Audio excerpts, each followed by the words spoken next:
Beshem Hashem, Naaseh Venatzliach. Nous sommes ce soir le mercredi 28 février et le Kaf du mois de Adar Aleph. Shiur acheté par Céline et Raphaël Slagmon pour l'élévation de l'âme de sa maman, Myriam Marlène Bat Zaïza. זיכרונה לברכה רוח השם תנחנה בגן עדן עליון וכל השורבות עמה בכלל הרחמים והסליחות וכן יהי רצון ונאמר אמן. תהיה נשמתה צרצור החיים בעזרת השם et que chaque mot d'étude de ce soir de cette Torah que nous allons étudier תעלה את נשמתה כזוהר הרקיע בגן עדן עליון et beaucoup de nachat ruach pour les enfants בעזרת השם, une grande réussite aussi pour Céline et Raphaël Slagmon בעזרת השם שהקדוש ברוך הוא יברך אותם ובכל משפחתם, ובכל אשר להם, et puis en même temps, bien sûr, que Dieu protège Kol Chayalenu Ve'otanu Mikol Saram Tuka, et qu'on pense à tous ces otages qui sont encore dans la pénombre de la torture et de la peine, dans des tunnels de souffrance qui n'en finissent pas, que Akadosh Baruch Hu mette fin le plus vite possible, Be'ezrat Hashem à tout cela, et que le shalom revienne vite dans le monde. Amen. Ok. J'ai du mal avec cette paracha de Kitissa de la quitter. On a beaucoup de sujets à développer encore. Bezrat Hashem pour beaucoup de shiurim jusqu'à la Géoula finale. Un grand Mazel Tov eh bien, pour toutes ces personnes qui ont été élues maires de chaque ville, puisque vous savez qu'en réalité, chaque maire qui a été élu a été décidé à Rosh Hashanah. Chez nous, c'est le docteur Lasri qui a été élu. Et j'en profiterai pour remercier du fond du cœur. Vraiment.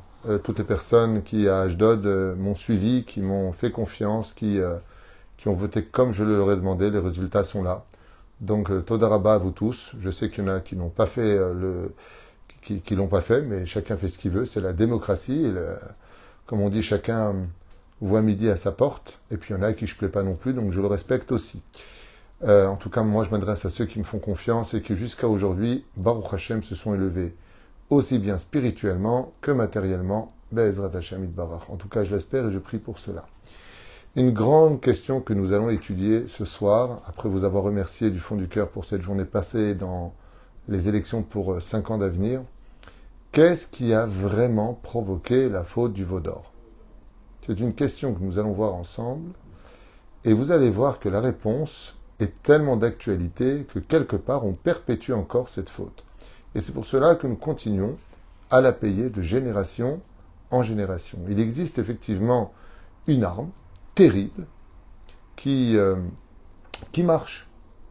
On peut même faire trembler un gouvernement avec cette arme. On peut même convaincre des gens qui pourraient changer d'opinion.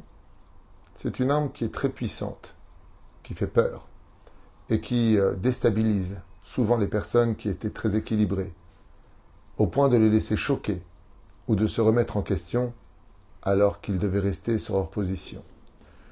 Cette faute du Hegel est due essentiellement, nous disent les Chachamim, car ce que je vous ai noté ici n'est pas de moi, mais dit d'Ivrei Chazal, de d'Ivrei Chazal, très intéressant, dont une partie d'ailleurs, je l'avais appris une fois il y a très longtemps du Rav Yonah Metzger, et la vérité, j'ai trouvé cet enseignement tellement pur et tellement bon, et vous allez voir combien de questions interviennent si on décortiquait chaque verset de la faute du veau d'or.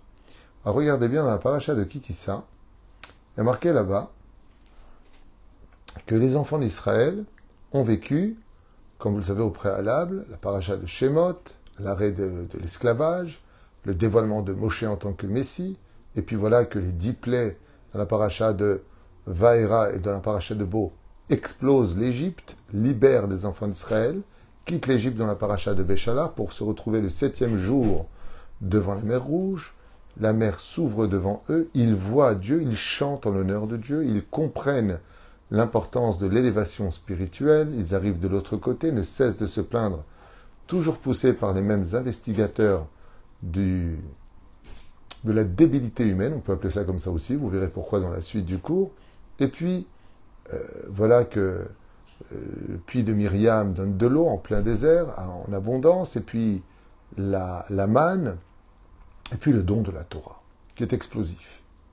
Le don de la Torah, où là par contre, il voit les voies de Dieu, il voit que Dieu a choisi Moshe pour lui donner sa Torah, il n'y a pas d'ambiguïté, il n'y a pas de doute. Ça y est, t'as vu, t'as compris, c'est bon, c'est dans la poche. Alors qu'est-ce qui les a poussés, après avoir tellement vécu de choses, à tomber et demander un Hegel? Il existe beaucoup de réponses à cela. Mais vous allez voir que la suite des questions vont nous emmener vers d'autres réflexions. Entre autres, eh bien, Tzipora, alors que le Satan fait voyager le corps de Moïse au-dessus de Moshe Rabbeinu, au-dessus des corps, Tzipora est toujours vivante. Pourquoi est-ce qu'elle n'intervient pas? Pourquoi on n'entend pas crier? Et puis, Aaron, pourquoi est-ce qu'on n'entend pas intervenir? Pourquoi on n'entend pas crier? Il se soumet à la volonté du peuple, sans dire mot. Et en plus, ses réponses à la fin, quand Moshe revient, demandent encore plus de réflexion. Et puis les 70 anciens, vous vous rappelez dans la paracha de Yitro, quand il dit Moshe, tu ne peux pas porter sur toi tout le joug de cette responsabilité de justice et de Torah et d'enseignement. Tu dois nommer 1000, 100, cinquantaine, dizaines, faire ce qu'on appelle une pyramide. Où sont les 70 anciens? Et Yoshua bin Nun, pourquoi il n'est pas intervenu?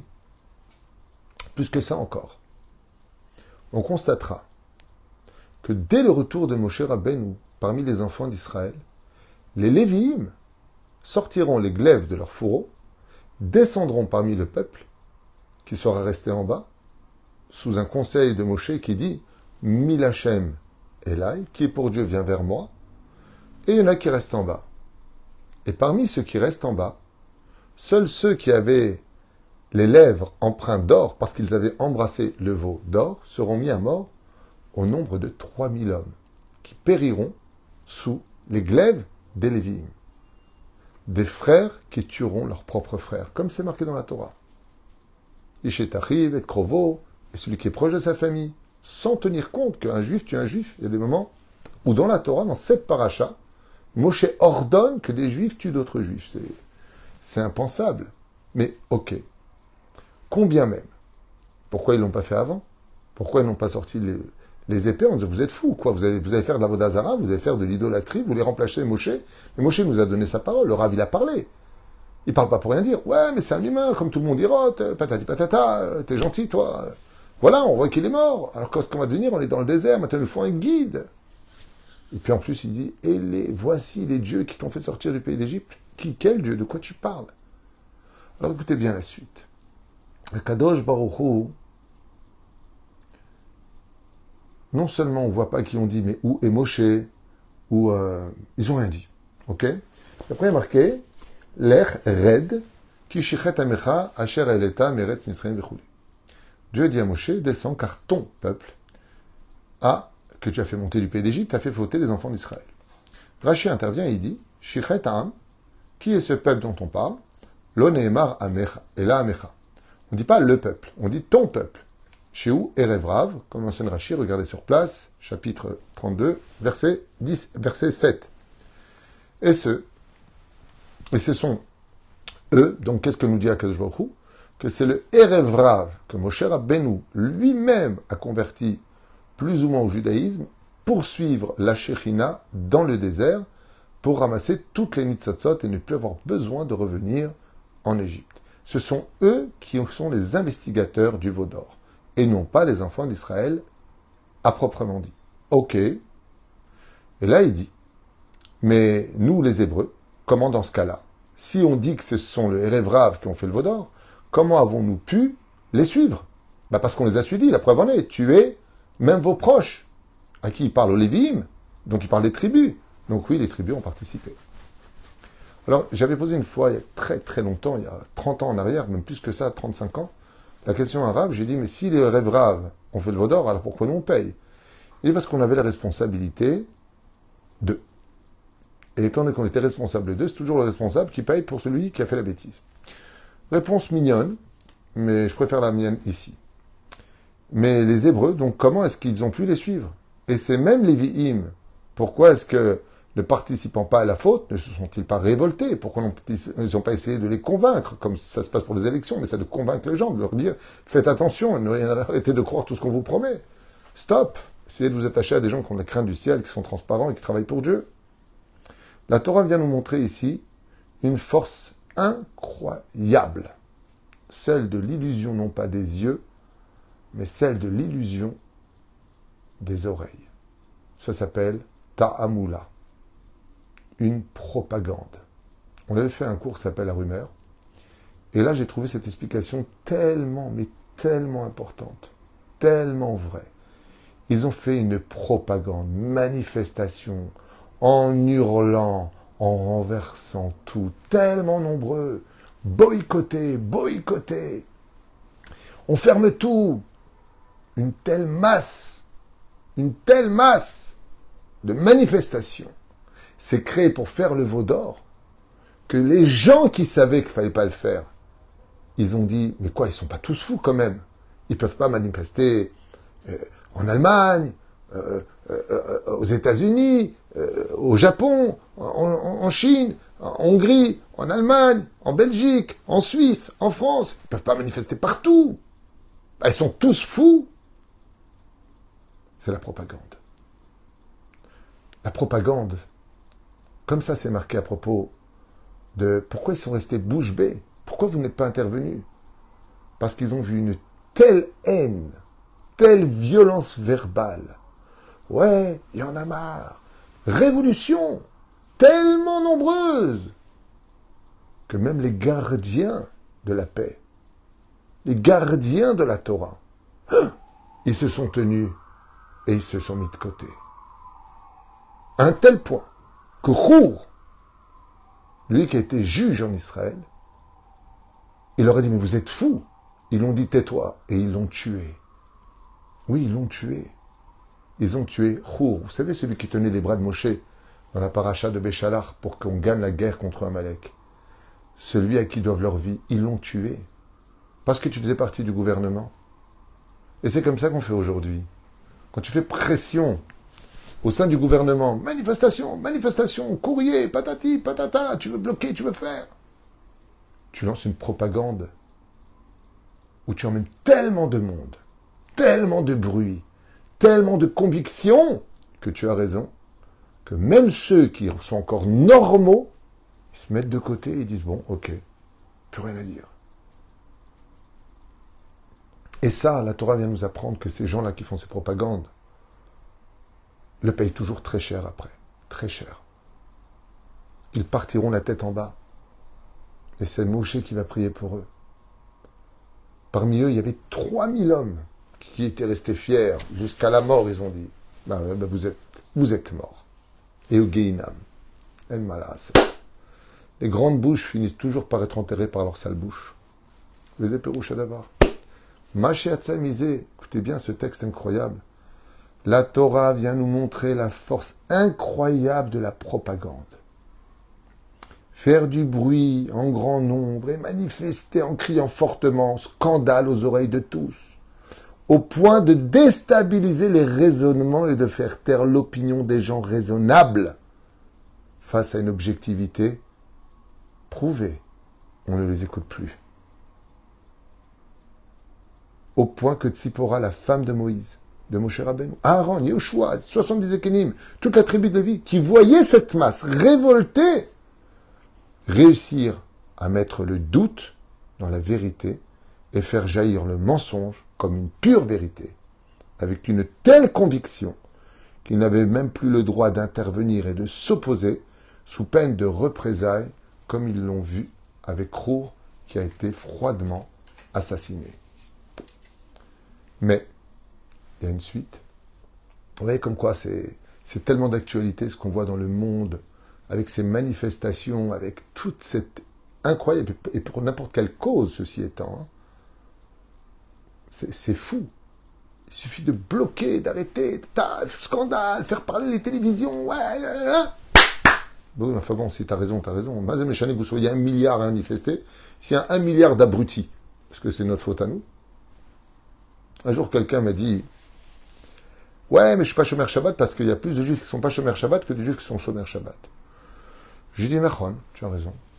Tu as raison. Mais la vérité n'est pas dans la quantité. La vérité, elle est vérité. Elle n'est pas reliée à un chiffre. Être chômeur Shabbat, c'est vivre dans la vérité, et ne pas être chômeur Shabbat, c'est vivre dans le mensonge. Et comme il y a plus de menteurs que d'hommes vrais, il est évident que le mensonge l'emporte. Mais pour des raisons qui sont reliées à la foi. Mais la reine, Ce n'est pas dépendant du chiffre. C'est ce qu'explique le livre de Rabbi Yehuda Levi, quand le roi des Khazars dit à Rabbi Yehoshua ben Levi, il lui dit, mais comment vous pouvez être un peuple représentant Dieu, puisque vous êtes le plus petit des peuples, vous êtes celui qu'on accuse tout le temps, c'est un livre qui a été écrit quand même il y a 1000 ans en arrière, vous êtes un peuple qu'on peut marcher dessus, on les accuse n'importe quoi, ils disent ok, et même quand on a oublié de les accuser, c'est eux qui s'accusent. Donc franchement, on n'a jamais vu des gens qui luttaient autant contre le peuple d'Israël que le peuple d'Israël lui-même, et ce depuis le début de l'histoire. Depuis le début de l'histoire. Même la brèche qui a été faite et que les ennemis d'Israël ont pénétré notre territoire avec les Romains, je parle de l'époque de Titus, ouais. Qui a brûlé la nourriture? Les Romains? Pas du tout, c'est nous. C'est nous-mêmes. Une partie du peuple est partie brûler tout ce qu'on avait en disant ouais, comme ça on va se battre. C'était pas le moment de se battre, ils étaient plus nombreux, et puis à part ça, on avait trop de fautes. Donc si tu fautes, va pas te battre, tu vas tout perdre. Bah, c'est ce qui s'est passé, on est tous morts. Razak ou Baruch. Mais comme ils étaient nombreux, ils ont fait beaucoup de bruit. Mais de toute façon, cette stratégie-là, je vous ai noté quelques exemples qui sont tellement évidents, donc je vais finir le texte que j'ai repris, qui est extraordinaire. Mais quand Moshe descendit, et qu'ils reprirent conscience de cette folie incroyable, véhiculée par une euphorie extrême de haine, de débauche, d'injustice, de mensonge, et surtout de menaces, chose qui marche très fort, alors Moshe dit, Mi Hachem Elai. Vous allez tous vous calmer, celui qui est dans mon camp, regardez Moshe. Mi Hachem Elai. 3 mots, pas de propagande, juste. Et ça j'adore. Parce que, comme je dis souvent, méfiez-vous beaucoup des gens qui parlent très peu. Ceux qui ne cessent de menacer, d'aboyer, sont souvent des gens qui font des vagues. Mais par contre, les pitbulls, eux, ils aboient pas. Et quand ils mordent, tu t'en souviens à vie. Et alors que tout le monde avait recouvert, Baruch Hashem, leur esprit, et réalisé leurs erreurs, et ressenti de la honte, alors les Lévi'im descendirent tuer les 3000 meneurs de propagande qui avaient incité les autres à danser pour le veau d'or et à le considérer comme étant un dieu. Eux, ces 3000 personnes ont emmené un peuple entier, Dieu Révrave, et aussi des juifs parmi eux, qui ont emmené les autres à la faute. Oufren, et la paix revint au sein du peuple d'Israël. Alors, j'ai regardé un petit peu l'histoire, je vous dis franchement, dans le Tanakh, et aussi de nos jours. La liste, elle est tellement longue que je vous en ai noté un tout petit peu. Tout petit peu. Pharaon, quand vous étudiez le Midrash Tanchuma, il a utilisé exactement ce même système, la propagande, pour emmener les enfants d'Israël à accepter l'idée qu'il est conventionnel d'être esclave, d'être un moins que rien, d'oublier de qui on venait, que nous avions une terre, que nous étions juifs et que nous avions un Dieu qui nous aimait. Eh bien, on n'y croyait pas. 80% sont restés sous la propagande de Pharaon, qui leur a dit, mais vous êtes des esclaves. Qu'est-ce qui vous arrive? Le deuxième que j'ai noté, c'est Aman. Oui, Aman. Il a réuni toutes les armées de tous les pays, et avec des cris, et une propagande. C'est les Juifs, les Juifs, les Juifs. Megillat Esther, on va la lire dans moins d'un mois. Regardez les commentateurs, regardez tout simplement la Megillat Esther. Extraordinaire, cette propagande de Haman. Puis, je vous ai noté, oui, un des plus connus de la propagande, un professionnel. Hitler. Regardez les documents. Regardez les commentaires. Regardez Hitler, comment il amène tout le monde. Le ton est sec, violent, menaçant. Un diable, un fou. Il hurle. Il hurle devant des millions de personnes. Pas simplement l'Allemagne. Ça se propage. Une propagande de l'extermination des Juifs. Et même ceux qui ne sont pas concernés, comme à l'époque de Vichy, et tout ce qui s'est passé, le même les Allemands se disent « Oh, vous n'en avez pas demandé autant. Hein. » Tout le monde s'est empressé d'accepter cette propagande et cette folie. Mais quand Hitler est mort, et que le monde s'est calmé, qu'ils ont commencé à voir l'atrocité, alors ils ont réalisé. Et on peut tout renverser avec la propagande. On peut même prendre... allez, l'histoire d'un peuple. J'invente une histoire pour exemple, hein. Je vous ai noté des histoires. L'histoire d'un peuple qui est renvoyé il y a 2000 ans en arrière parce qu'il a fauté en Israël, puis il tourne dans plusieurs pays, puis il est renvoyé constamment. Volé, souillé, massacré, converti de force, enfin la totale. Et puis un jour, le créateur du monde, Dieu, décide que ce peuple revienne petit à petit sur sa terre. Et on lui dit, d'où c'est ta terre? Et on invente de façon, comme l'a expliqué d'ailleurs un émir arabe, Jordanie, Cisjordanie, ça a été inventé par les Anglais. Il n'y a jamais eu de Jordanie ni de Cisjordanie, mais c'est un truc de fou. J'aimerais tellement que les gens déposent les armes de la bêtise humaine et ouvrent l'histoire. Il n'y a jamais eu Rabotai de Jordanie ni de Cisjordanie. Ça a été inventé par les Anglais. Il n'y a jamais eu ça. Les Arabes eux-mêmes le disent. Enfin, ceux qui ne sont pas dans la propagande, ceux qui se disent, tiens, ce serait intéressant de voir la vérité, qui, elle, par contre, ne peut pas rentrer dans la propagande. Et puis on peut inverser tous les rôles. Ceux qui sont assassinés sont appelés les assassins. Ceux qui sont assassins sont appelés les assassinés. On renverse tous les rôles. Un jour, quelqu'un d'antisémite a dit à l'époque de Hitler, Hitler ne tue pas des juifs, c'est de votre faute, il ne fallait pas exister. C'est parce que vous existez qui vous tue. Alors est-ce que nous d'exister? Enfin, c'est un truc de fou. Le pire, c'est que maintenant il y a une nouvelle propagande. Il y a 4 écrivains un jour, et historiens qui écrivent que l'Holocauste n'a jamais existé, que c'est une invention des Juifs. Waouh! Et là, de plus en plus, il y a des fous furieux, mais des gens... Alors que le Zohar nous dit bien que la terre est ronde, elle ne dit pas que la terre est carrée. Il y a une personne qui se fait appeler rabbin, qui vient de faire Teshuvah, qui a dit oui, la terre est plate, il prend des psukim qu'il ne comprend même pas en araméen. Non, la terre est ronde, c'est marqué dans le Zohar à Kadosh, tout a été créé en sphère. Donc, tombez pas dans le piège. Et puis il y a des gens qui lancent cette théorie. Oui, oui, la terre est... Ben, prends une photo satellite et tu verras bien que la terre est ronde, non? On peut tout faire croire. On peut tout faire croire dans la vie. Tout. Tu as une personne qui a tort. Tout le monde reconnaît qu'il a tort. L'autre a raison. L'autre, parce qu'il en a marre de celui qui a tort, décide de se retirer de l'association. Parce qu'il en a trop pris. Et tout le monde le reconnaît, que l'autre a été infect, dur, invivable. Après maintes et maintes espérances que tout s'arrange. Investissement pour que ça s'arrange. Il n'y a rien qui s'arrange.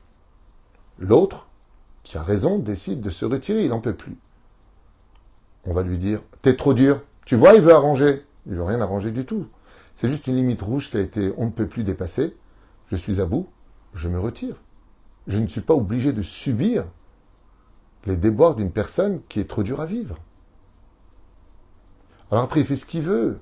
Mais lui, de par lui-même, il se retrouve maintenant accusé d'être la mauvaise personne. Ah ouais, t'es trop dur, tu es trop ceci, tu es trop cela. Il faut être fou pour penser comme ça. Ou alors prendre un camp parce que la sensibilité parle, les émotions. Mais c'est exactement ce qui se passe. Quand quelqu'un a de la haine contre l'autre, la moindre parole qui viendra le nourrir dans sa haine sera prise tout de suite pour compte. Tout de suite.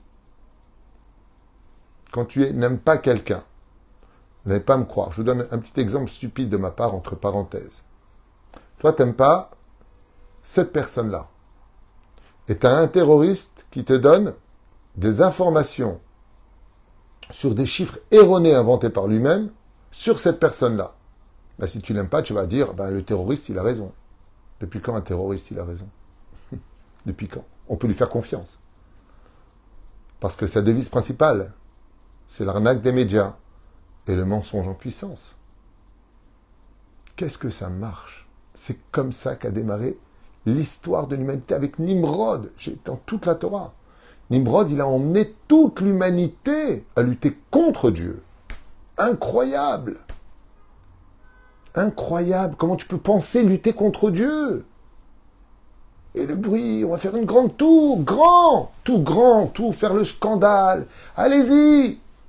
Mais quand vient la vérité, il y a 3 mots qui sont dits. Mille Hachem et là, 3 mots. 3 mots. N'ayez pas peur du bruit. Et n'ayez pas peur de la manifestation. Même si ça nous laisse bouche bée, Où était Aaron? Où était Myriam? Myriam, on ne te voit pas dans l'histoire. Pourquoi tu n'interviens pas? Tu es la gardienne de Moïse. Tu es la gardienne de la Torah. Cloum. Grande manifestation. On va renverser les choses. On va bousculer l'histoire. Un truc de fou. Au lieu de regarder les choses avec objectivité, à tête froide, intelligemment, posément, dans un monde de vérité, à chercher l'objectivité du problème, et ne pas se laisser emballer, parce que, comme ils le disent tous, on va le faire. Alors, je vous ai préparé une petite histoire à ce propos. Un jour, c'est une vraie histoire, hein, c'est pas une métaphore. Cette histoire se passe en Russie, et un jour, un rav passait comme ça, et il voyait un enfant de 3 ans qui était attaché à un poteau, avec une petite ficelle, avec une rosette, et il avait comme ça les mains attachées, et il commençait à pleurer. Alors, le rav vient le voir, lui dit « dis-moi petit, pourquoi tu pleures ?» Alors il dit « Parce que je suis attaché ici. » « T'es attaché ? Mais regarde, prends ta main, et tu tires la rosette, et tu vas te détacher. C'est tellement facile. » Il dit « Non, parce que quand je joue avec mes copains, ils ont dit que c'était moi le cheval. Et un cheval, ça n'a pas de main. Et moi, je veux maintenant qu'on me détache. » Ils lui ont dit « T'es un cheval ?» Il lui dit « Oui, je suis un cheval. Mes copains m'ont dit « C'est moi le cheval, donc je suis un cheval. » Regardez, ils m'ont mis une queue derrière, ils m'ont collé une espèce de queue comme ça, et je dois faire le cheval, et ils m'ont attaché les mains, et ils m'ont dit « Maintenant, tu bouges plus. » Mais moi, maintenant, ça fait trop longtemps que je suis là, et je voudrais bouger. Et là, à ce moment-là, le rav lui dit « Donc, ton papa, c'est un cheval, et ta maman, c'est une jument. » Et là, l'enfant, il regarde, il dit « Non, mon papa, c'est un homme, et ma maman, c'est une femme. » Alors, il lui a dit le rav « Alors, comment t'es un cheval ?» Il lui a dit « Waouh, c'est vrai. » Et il a juste enlevé sa rosette.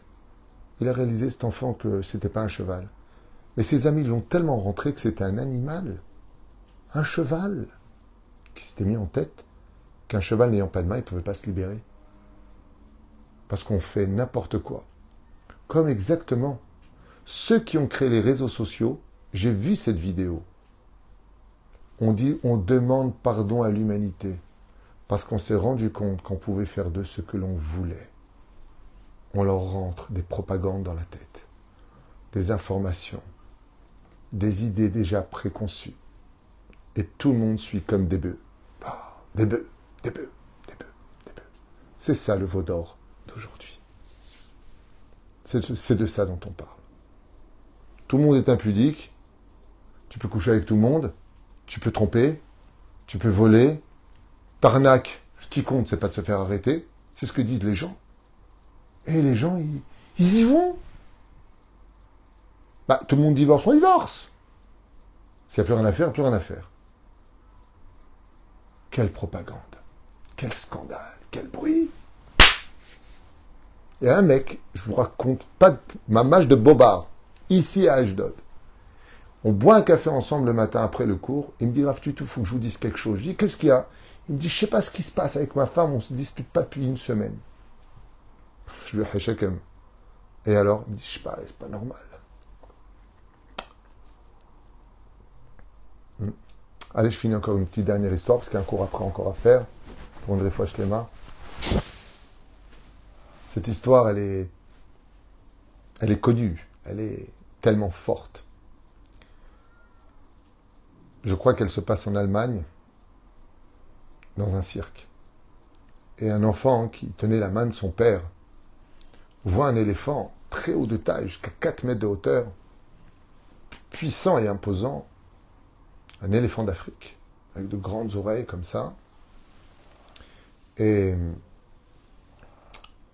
il y a une petite chaîne qui attache son pied et qui est plantée sur un pic un peu en profondeur dans la terre. Et là, l'enfant, il a une réflexion extraordinaire. Il dit, papa, cet animal, c'est le plus fort de tous les animaux terrestres. Et son père, il lui dit, oui, absolument. C'est le plus grand mammifère et c'est un animal extrêmement puissant. Alors l'enfant, il dit, et le clou là qu'ils ont planté sous terre, il va jusqu'au milieu de la terre. Alors il dit, ah non, pas du tout. Le clou, il va à peu près jusqu'à 30, 35 cm de la terre. Il lui dit, alors si cet animal, c'est le plus fort du monde, et que le clou, il est à peine à 30, 40 cm sous terre, pourquoi il lève pas sa jambe d'un coup très fort, et il l'arrache et il s'en va? Et là, à ce moment-là, il y avait un gardien qui était juste à côté, et qui se met à rire. Il caresse la joue de l'enfant et lui dit, je vais te dire pourquoi. Tu vois cet éléphant, quand on l'a reçu ici, on l'a reçu bébé. Et quand on avait besoin de l'attacher pour X choses, pour ne pas qu'il bouge, on avait besoin qu'il reste ici parce qu'il peut être dangereux par son poids ou défoncer des gens ou des voitures ou autres. Donc on lui met une chaîne qu'on attache à son pied. Et quand il était bébé, on lui a mis cette même chaîne au même endroit. Et il était tellement excité qu'il a tout fait pour l'enlever.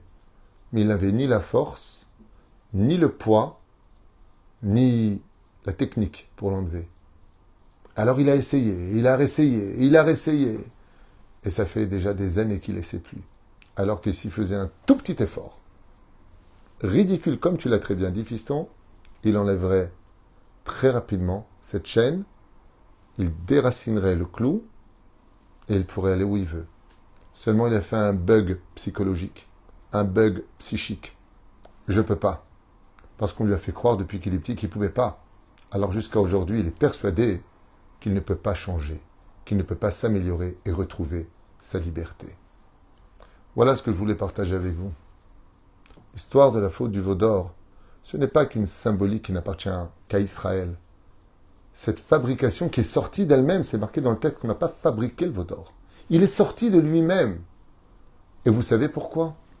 Pour faire sa propre propagande. Et cette propagande, elle se symbolise dans beaucoup de sujets, du monde de la politique, au monde historique, au monde médiatique, au monde commercial, dans tous les domaines. Faites du bruit, faites beaucoup de choses. Avec chutzpah, allez-y. La force d'introduire dans l'esprit de l'autre que son raisonnement doit rester silencieux pour adopter un nouveau raisonnement, sans même réfléchir si vraiment c'était une vérité ou un mensonge. J'invite tout le monde à déposer les armes de l'orgueil, de la bêtise humaine et de s'intéresser réellement à la vérité, sans se laisser, chas v'shalom, investir aussi facilement qu'une cassette vierge, sauf s'il s'agit de Torah. Et je vais vous dire pourquoi la Torah est différente de toutes les autres propagandes. Parce que dans ce cas-là, on pourrait dire, les rabbins, vous nous dites, alors on ne devrait pas vous écouter. La seule différence, c'est que celui qui écoute un vrai rabbin, celui qui écoute un vrai Talmid Racham, celui qui écoute la Torah, il veut que ton bien. Ça me rappelle l'histoire de cette princesse romaine qui a dit à Rabbi Yoshua ben Levi, votre Dieu est un voleur. Alors il lui a dit pourquoi? Il lui a dit parce qu'il a volé la côte de Adam Arishon. Alors Rabbi Yoshua il lui a répondu, dites-moi, si un voleur entrait dans votre demeure et qu'il vous vole un vase en glaise, vous savez, de glaise comme ça, et qu'il laisse à la place un magnifique vase en or, est-ce que vous le feriez arrêter? Elle a dit, ah non, pas du tout. Je l'inviterai à venir tous les soirs dans ma maison, si c'est pour me prendre un vase de terre, pour me remplacer par un vase en or, qui vienne tous les jours. Il lui dit, Dieu, il a pris une côte d'Adam et il lui a donné une femme. Est-ce là un voleur? Elle lui a dit, il n'y a pas plus généreux que votre Dieu. La Torah, c'est pas une propagande, c'est un monde de vérité et d'amour. C'est un monde qui est là pour ton bien, dans ce monde et dans l'autre. C'est juste à toi de lui faire confiance. Mais chez nous, on ne vient pas convertir les gens. On ne les force pas à faire teshuva. Rien du tout. Rien du tout. Tu veux faire teshuva? Fais teshuva. Tu veux pas? Personne n'est là pour te juger ou te dire Dieu te pardonne ou ne pardonne pas, on n'est pas Dieu. Quelqu'un m'a posé la question selon la halakha. Il a fait un don à la Beth Knesset. Il m'a dit, est-ce qu'un rave, il peut annuler le don d'une synagogue? Je lui ai dit, si le don il était pour le rave lui-même, oui. Mais étant donné que ce don est pour la Torah, alors non. Voilà. Parce que cet argent, tu le dois à Dieu. Donc petit à petit, tu le paieras avec l'aide d'Hachem. C'était pas chez nous, vous inquiétez pas. Je parle de façon générale. C'est une halakha pour elle-même. Voilà. Et il ratson que cette étude que j'ai fait avec vraiment mon cœur, pour le meilleur de chacun de nous, nous apporte Bezrat Hachem la force de comprendre qu'après la vie, il y a encore une vie qui continue, contrairement à ce que vous veulent vous faire croire une autre propagande qui dit qu'il n'y a rien après la mort. Non, non. On arrive doucement à voir la vérité de plus en plus. Myriam, Marlène, Bat Zaïza, pour qui ce shiur a été fait, Nicole Alev, Bezrat Hashem. Je vous attends dans un instant pour ceux qui sont intéressés pour un deuxième shiur, pas moins intéressant non plus, je vous l'affirme. Kol Tuv et Leitraot.